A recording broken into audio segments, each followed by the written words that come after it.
સુરતમાં સરકાર દ્વારા ખાંડની નિકાસ પર પ્રતિબંધ મૂકવાના નિર્ણયને લઈને હવે શેરડી ઉત્પાદક અને સહકારી ક્ષેત્રમાં ચિંતા જોવા મળી રહી છે। સાયણ સુગર મિલના ડિરેક્ટર દર્શન નાયકે આ નિર્ણય ખેડૂતો માટે નુકસાનકારક હોવાનું જણાવ્યું છે। સરકાર દ્વારા ખાંડની નિકાસ પર પ્રતિબંધ મુકાતા દક્ષિણ ગુજરાતના શેરડી ઉત્પાદક ખેડૂતોમાં ચિંતા વધી રહી છે। સાયણ સુગર મિલના ડિરેક્ટર દર્શન નાયકે જણાવ્યું હતું કે દક્ષિણ ગુજરાતના લાખો ખેડૂતો શેરડીના વ્યવસાય સાથે જોડાયેલા છે। હાલ શેરડીનું ઉત્પાદન પણ ઘટી રહ્યું છે, જેના કારણે ખેડૂતોને આર્થિક નુકસાન ભોગવવું પડી રહ્યું છે। બિયારણ, ખાતર અને ડીઝલના ભાવમાં સતત વધારો થતા ખેતીનો ખર્ચ વધી ગયો હોવાનું તેમણે જણાવ્યું હતું। તેમણે વધુમાં કહ્યું કે સરકાર દ્વારા ખાંડના એમએસપીમાં પણ વધારો કરવામાં આવતો નથી।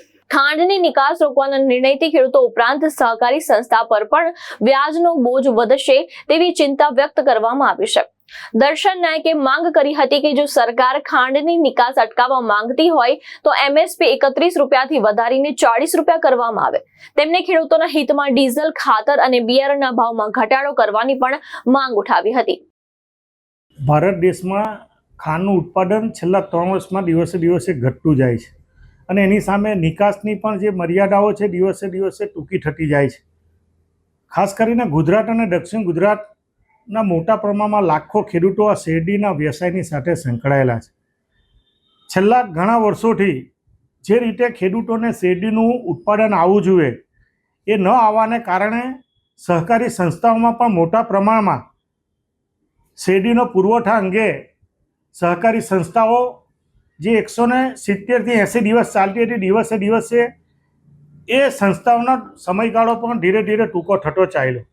આના કારણે ખેડૂતોને પણ દવા, ખાતર, પાણી, ડીઝલ અને બિયારણના મોટા પ્રમાણમાં ભાવ વધારાને કારણે જે શેરડીનું ઉત્પાદન છે ઉત્પાદનનો ખર્ચ પણ દિવસે દિવસે વધતો જાય છે।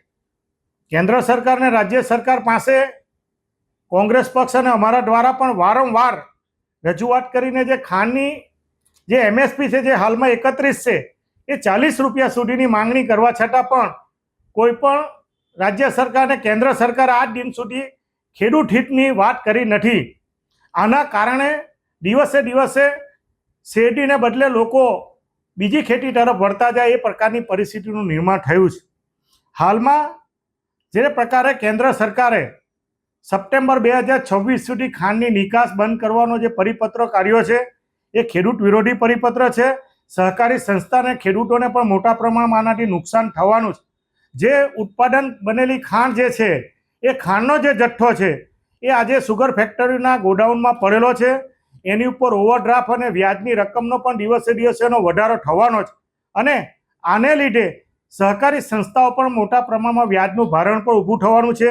એમએસપી અને એફઆરપી વચ્ચેનો પણ સમયગાળો જે સંતુલિત નથી એ પણ ખોરવાવાનો છે। એટલે આવનારા દિવસોમાં સહકારી સંસ્થાઓમાં જે ભારતીય જનતા પાર્ટીના મેન્ડેટ દ્વારા પ્રમુખો બેઠેલા છે, સહકારી સમગ્ર માળખું જે ભારતીય જનતા પાર્ટીની સાથે સંકળાયેલું છે, ગુજરાતમાં ભારતીય જનતા પાર્ટીની સરકાર છે, કેન્દ્રમાં પણ ભારતીય જનતા પાર્ટીની સરકાર છે, ત્યારે જો સહકાર વિભાગ અને ખેડૂતનું હિત ઈચ્છતું હોય તો તાત્કાલિક અસરથી જે ડીઝલમાં પણ જે ભાવ વધારો છે, જે રીતે ખાતરમાં પણ દિવસે દિવસે ભાવ વધારો છે અને એમએસપીની જે વર્ષો જૂની ખેડૂતોની માંગણી છે એ 40 રૂપિયા કરવામાં આવે તો આવનારા દિવસોમાં શેરડીનું ઉત્પાદન કરવા માટે ખેડૂત પ્રેરાશે। નહીં તો આવનારા દિવસોમાં ખાંડ ઉદ્યોગ સંઘ મોટા સંકટમાં આ પરિસ્થિતિને કારણે ઉભેલો છે। એ માટેની રજૂઆત માનનીય મુખ્યમંત્રી, પ્રધાનમંત્રીને અને સહકારના કેન્દ્રના મંત્રીને વારંવાર કરવા છતાં પણ આજ દિન સુધી ખાંડ ઉદ્યોગના હિતમાં કોઈ પગલાં લેવાયા નથી। એટલી વિનંતી કરતો આપના માધ્યમથી હું રજૂઆત કરું છું। ભાવેશ ઉપાધ્યાય, દ્રષ્ટિકોણ ન્યૂઝ, સુરત।